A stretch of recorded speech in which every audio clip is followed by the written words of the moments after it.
You know, we read things in the Bible that we skim over, and I'm thinking as you're talking, I think about the Tower of Babel and the explanation for it. Namely, the people who built it said, well, you know, we can build us a tower that will reach right into heaven. And you sort of read past that, you don't think about what it means, but backtrack a bit. And those men were saying, you know, we have the means, we have, if you will, the technology to reach another dimension if we simply build this tower. And we all read over that, we gloss over things like that, and go on to more mundane explanations for what's going on.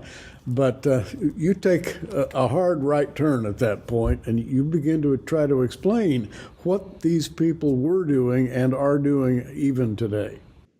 Well, again, it's astonishing to me that even as the universal language, God scrambled it. There's a universal language that fallen angels use in symbols and symbology.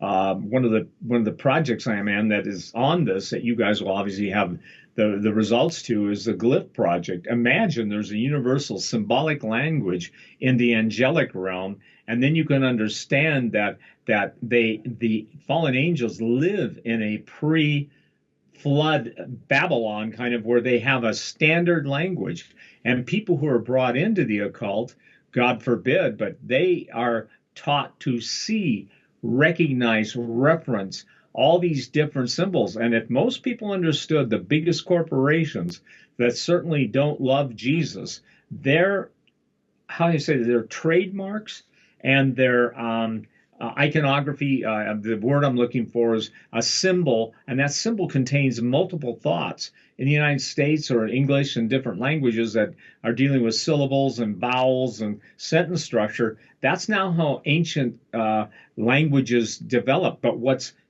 pertinent to us is that in the 4 DVD series that Prophecy Watchers is going to announce, it explains who built the megalithic structures. It explains such precise engineering that we couldn't duplicate it.